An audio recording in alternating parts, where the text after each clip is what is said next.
Ju përshëndes të gjitha, mirë se erdhët në emisionin e përjavshëm Diplomaticus. Një ligj i ri miratuar në Malin e Zi në lidhje me liritë fetare ka shkaktuar shumë polemika. Vendi është përfshirë nga protesta të shumta, por çfarë po i nxit këto protesta? Ndjekim një kronikë përgatitur nga Zëri i Amerikës dhe kthehemi në studio. Ligji mbi fen i cili u miratua mes protestës dhe dhunës në parlamentin e Malit të Zi vazhdon të shkaktojë fërkimet e ashpra mes Podgoricës dhe Beogradit, por edhe mes komuniteteve në Mal të Zi. Kisha Ortodokse Serbe vazhdon të organizojë tubime në qytetet e Malit të Zi, ndërkohë që nëpër këto tubime po shkaktohen incidente mes komunitetit serb dhe policisë në Malin e Zi. Policia malazeze në disa raste ka ndërhyrë për shkak të protestave të dhunshme duke arrestuar me dhjetëra protestues. Ndërkaq, komuniteti malazez në mënyrë të organizuar ja ka ndaluar Kishës Ortodokse Serbe që të mbajnë liturgjinë për disa qytete të vendit, duke ju kundërvënë fushatës së tyre kundër shtetit të Malit të Zi. Në këtë kuadër, qëndrimet e zyrtarëve të Podgoricës me ato të Beogradit mbeten shumë të kundërta dhe mjaft të tensionuara. Presidenti i Malit të Zi, Milo Đukanović, ka përsëritur qëndrimin se Mali i Zi duhet të mbrojë institucionet e vendit, të cilat janë legjitime dhe demokratike. Naša ideja je stvaranje ambijenta I institucionalnih pretpostavki. Në këtë shtet ekzistojnë institucione qeveritare të cilat janë legjitime dhe të dalën nga zgjedhjet demokratike. Prandaj ligji për liritë fetare është një ligj demokratik që duhet të respektohet nga të gjithë edhe nga Kisha Ortodokse Serbe, tha presidenti Đukanović.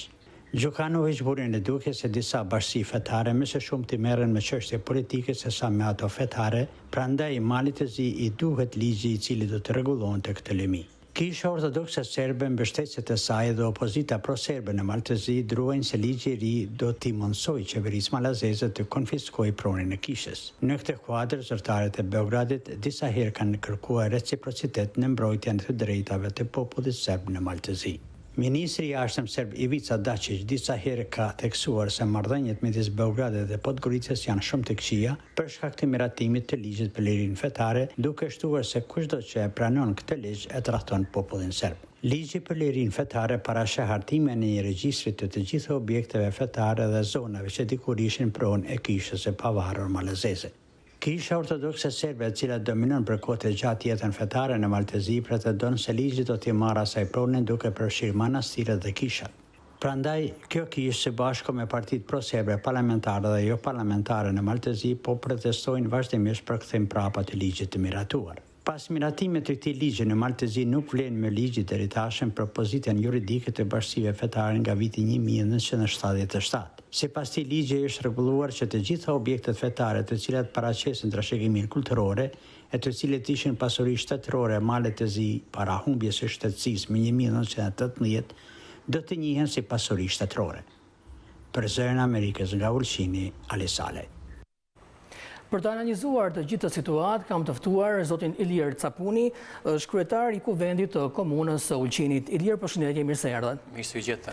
Nësi që kam në program. Ilir, më 9 janar hyri në fuqi ligji për lirit fetare në Malin e Zi. Kisha Ortodokse Serbe thot se qeveria malazeze kërkon të marrë pronat atyre. Çfarë po I nxit të protesta? Ta analizohemi herë shtres për shtres, do thot se I pamje ca pamje do të nga protestat. Në radhën e parë të protestave kemi do thot klerin ortodoks, pastaj kemi mbështetësit dhe njerëzit që kanë ardhur do thot nga të gjitha shtresat e popullsisë me ftesë të kishës ortodokse serbe, pa pasur do thot simbole tjera fetare ose nacionale. Kjo ka qenë do thot një nga motot. Normalisht brenda atyre njerëzve do thot kemi një numër të konsiderueshëm të njerëzve që nuk janë të kënaqur do thot me aspektin social, me rrogën, me këtë, do me situatën e gjithanshme në Mal të Zi.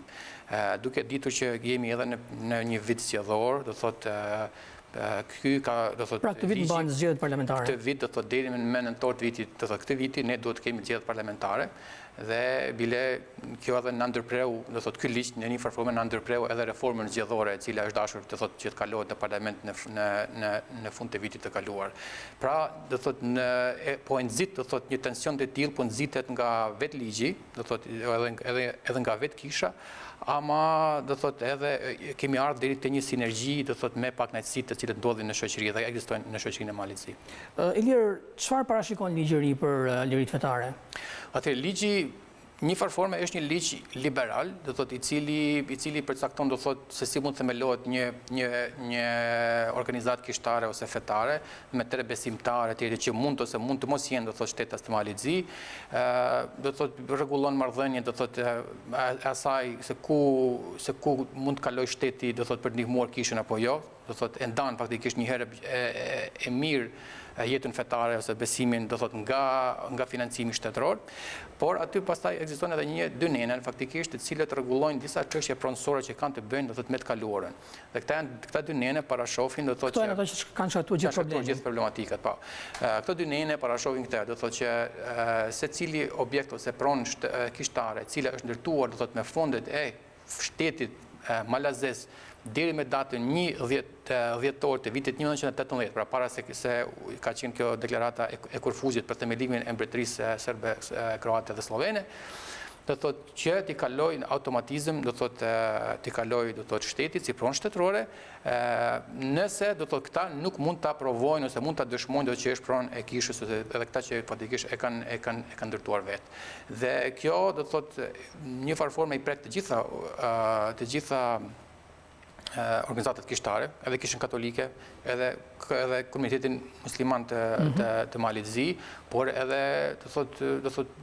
edhe kishën ortodokse më së tepërmi, këta kanë qenë të vetën më të prekur sepse do thotë kisha ortodokse serbe në veçanti do thotë ka një organizëm të pasur, do thotë ka një pasuri të jashtëzakonshme sa i përket pronave. Përse kaq shumë prona në Malin e Zi kisha ortodokse serbe dhe përse kaq shumë ndikim atje?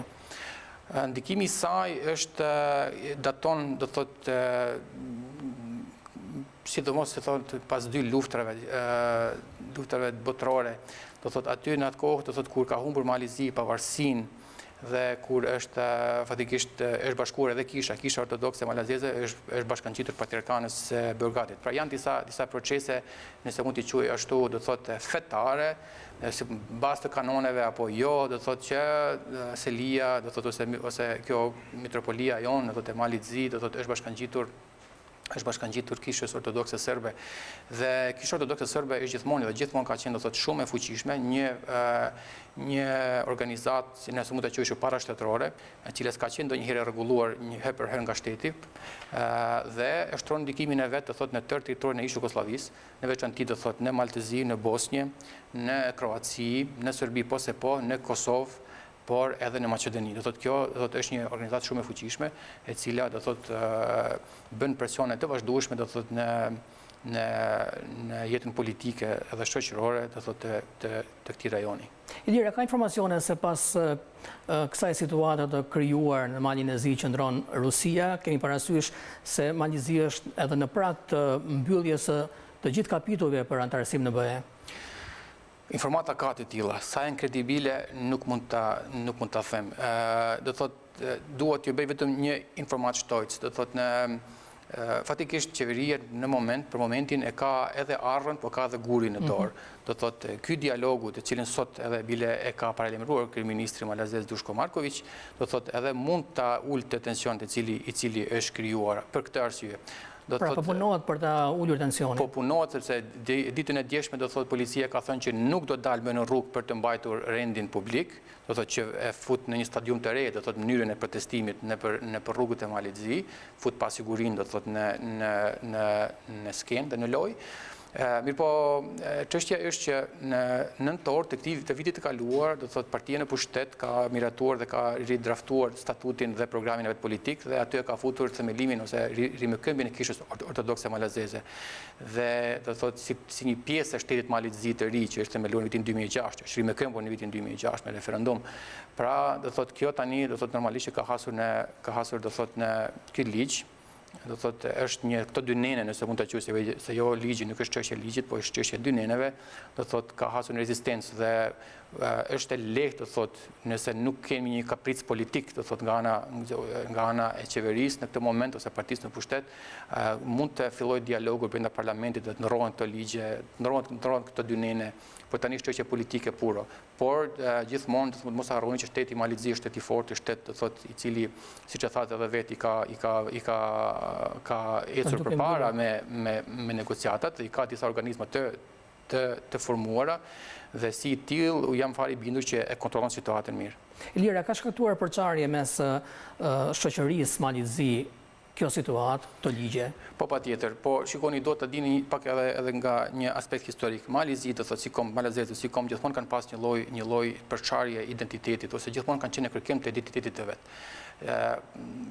Deri në vitin për shembull fjala vije, do thotë deri në vitin në 97 shumica kanë qenë pro-serbe.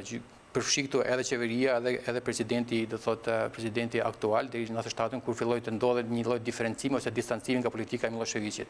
Po deri në atë kohë kemi pasur një lloj mendësie e cila do thotë Malin Zi e ka futur në korpusin serb etnik. Pastaj ka filluar kjo rimikëmbja avash, do thotë e mendësisë, do thotë që ne jemi, do të thotë që malazezët janë një komp specifik me specifikat e veta etj dhe ka rilindur, do thotë ka rilindur kjo ideja e themelimit ose e rimikëmbjes së shtetit në vitin 2006, ndarjes nga Serbia. Dhe normalisht tani pas luftës së parë dytë botërore, po dhe gjatë luftës dytë botërore kemi pasur përçarjet partizanët, por kemi pasur edhe çetnikët, kemi pasur do thotë familjet kanë qenë të përçara. Dhe për një fat, po edhe në vitin luftën e parë botërore kemi pasur mbështetësit e mbretit dhe këta të mbretit serb. Kështu që gjithmonë Mali Zi ka qenë disi duke lundruar në mes të dy identiteteve për të gjetur përfundimisht se ku është identiteti vet. Ka informacione se këto përçarjet janë edhe brenda familjes në Mali Zi? Po patjetër, do thotë kemi vllaun që mban ikonat, do thotë ashtu deklarohet si serb ose mban ikonat dhe është në rrugë duke vijuar këto protestet liturgjike që i quaj unë, kurse motra ose vllau tjetër do thotë janë puro pro, do thotë pro shtetit dhe janë kundër këtyre liturgjive dhe kundër kësaj mënyre të protestimit. Ligji për lirit fetare a e prek komunitetin shqiptar në Mali Zi? Do thotë ligji i ri e prek komunitetin shqiptar deri diku vetëm nga aspekti i çështjeve të cilët kanë të bëjnë që kanë të bëjnë me komunitetin musliman, por edhe me atë katolik. Do thotë neve, si thonë asaj, kemi këto dy komunitete ose këto dy subjekte kanë pak prona të cilët mund të kategorizohen të tilla që mund të shtetëzohen, pa çka se kemi edhe xhami që janë pronë shtetërore, po shka që kemi edhe kisha që janë evidentuar si prona të shtetit. Nga aspekti tjetër, do thotë na prek neve shqiptarët, do thotë neve shqiptarët edhe përfaqësuesit politikë të shqiptarëve malzik mbam një qëndrim që nuk do të përzihemi në marrëdhëniet esenciale të vëllezërve ortodoks. Do thotë nuk kemi nevojë do thotë për të futur këtu, mbam një profil më të ulët se zakonisht. Ky diskurs për të thënë për hir të vërtetës, ky diskurs do thotë është i gjallë në parlament që gati 2 vjet. Do thotë ku për shembull shqiptarët provokohen, do thotë deputetët shqiptar, në veçantë Genci Nimanbegu, nën kryetari i parlamentit dhe Luiz Shkreli, do thotë deputeti nga Ulqini. Të dy këta janë në shënjesër të opozitës, do thotë pro-serbe, cilët do thotë i kanë cënuar, i kanë provokuar me fjalë, me shamata të një pasnjëshme. Pra ky diskurs, do thotë ky dhunim, do thotë vazhdon edhe amplifikohet me këtë veprimtarinë e kishës ortodokse serbe. Kemi edhe një moment tjetër që disa fotografi nga liturgjitë, unë kam vërejtur që aty marrin pjesë edhe disa klerik nga kisha ortodokse autoqefale shqiptare, që është një çështje me vete që do të studiohet. Pra e keni të konfirmuar se janë nga Shqipëria? Po. Ilir, duke qëndruar tek shqiptarët e Malit Zi, Parlamenti malazez ka miratuar projekt ligjin për simbolet kombëtare që tashmë ju shqiptarët atje mund ta mbani lirisht flamurin shqiptar, flamurin kombëtar. Si e keni pritur? Së fundmi. Pra vetëm që t'ju bëj një korrigjim, do thotë ligji është futur në fuqi dhe përpara përdorimit të lirshëm ka mbetur edhe një hap ligjor që duhet neve ta bëjmë. Në fakt duhet ta bëj Këshilli Kombëtar i Shqiptarëve në Malzi. Pra, Këshilli Kombëtar i Shqiptarëve në Malzi tani e ka obligim ligjor që për të përcaktuar dimensionet, formën, do thotë dukjen dhe pamjen e simbolit ton nacional, që s'kemi nevojë fare për ta demonstruar, po ky duhet ta bëjmë këtë formalisht, do ta paraqesim pranë organeve shtetërore të Malit Zi, që ky është flamuri shqiptar dhe ky është ajo që neve kërkojmë. Siç e dini, fatkeqësisht neve kemi pasur njerëz që janë dënuar, do thotë për flamur. Flamuri ka qenë një pikë e cila neve si shqiptar na ka kushtuar shumë. na ka kushtuar shumë edhe sa i përket burgimeve, dënimeve, por na ka kushtuar shumë edhe sa i përket vetë pozicionit ton për negociata, do thotë në Malinzi për statusin ton si pakicë. Do thotë duke negociuar për flamurin që ka zgjatur gjatë 10 vjet ose më shumë se 10 vjet, do thotë jo merr, jo guxon, jo nuk guxon. Do thotë neve kemi humbur do thotë resurse të mëdha ekonomike, hotelet e tjera kur është bërë privatizimi, është bërë në mënyrë të keqe, sepse neve fatikisht kemi pasur fokusin tonë në shënjesë flamurin dhe ka qenë një objekt do thotë që na ka kushtuar shumë, e meriton flamuri, do thotë çdo gjë meriton do thotë por na ka kushtuar shumë. Nuk di se janë dënuar, do thotë në Malzi mund shohësh Irish pub'e që kanë flamurin e Irlandës. Mund shohësh njerëz, do thotë shtetas Malizi apo edhe jashtë që valvisin nëpër veturat e veta flamurin e Gjermanisë, por nuk e di se janë dënuar ndonjëri siç janë dënuar për shembull shqiptarët për valvitjen e flamurit shqiptar. Ilir, përmendet zgjedhjet parlamentare që parashikohet të mbahen në nëntor nëse nuk ndodh diçka tjetër. Si paraqitet situata politike mes partive shqiptare? Do thotë, siç e dini, do thotë si në çdo vend jashtë shtetit am, ne shqiptarët kemi ca mosmarrëveshje për shkak se kapacitetit të dobët demokratik ose që si kemi mësuar disa leksione të bazike të demokracisë. Dhe kemi do thotë shumë parti dhe kemi shumë kaprice ose shumë mosmarrëveshje në mes mund ta quaj mes liderëve. Dhe atyre eshaloneve më të larta të partive dhe kurse jo do thotë elektoratit. Në njërin anë. Anën tjetër, do thotë kemi një aktivizim që është për çdo lëvdat të shtetit shqiptar, të dy shteteve am, por në veçantë të shtetit shqiptar.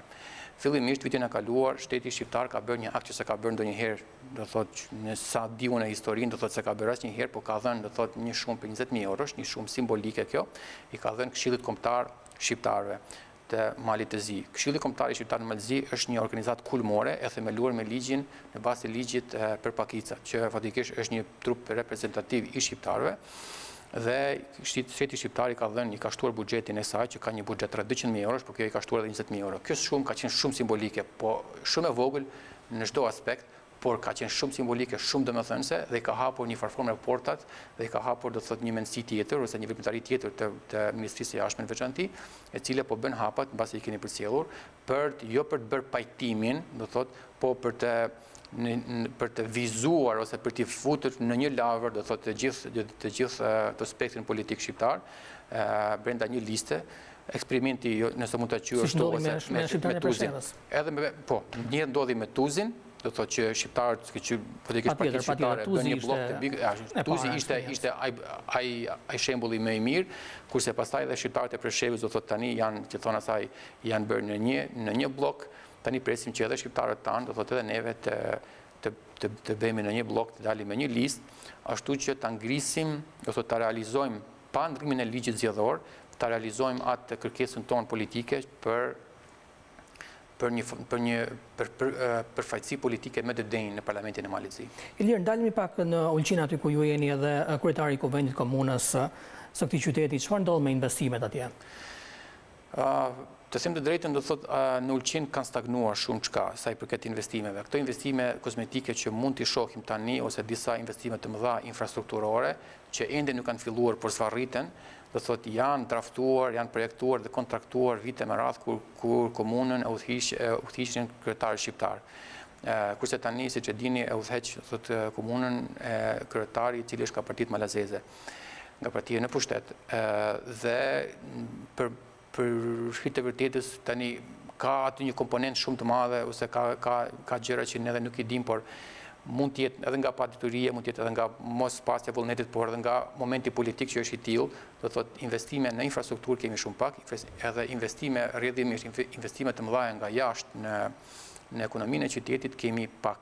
Kemi investime të cilët do thotë vinë nga njerëzit e brendshëm, do thotë nga Malizi, zakonisht ka veri i Malizi, të cilët investojnë në hotele të vogla atje edhe në shtëpi.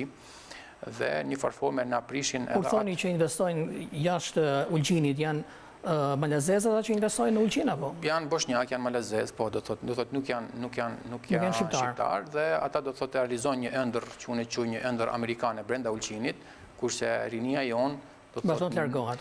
Vazhdon të largohet për të realizuar ëndrrën amerikane diku jashtë, zakonisht në Amerikë. Ilir Capuni, shumë faleminderit për analizën. Faleminderit juve. Shumë kënaqësi që kisha në studio. Shikues nderuar, unë ju falenderoj për vëmendjen. Bashkëshimi i avën tjetër vionit na shkruani mendimet tuaja në faqen tonë në Facebook. Emisionin mund ta ndiqni edhe në YouTube. Bashkë mirëpafshim.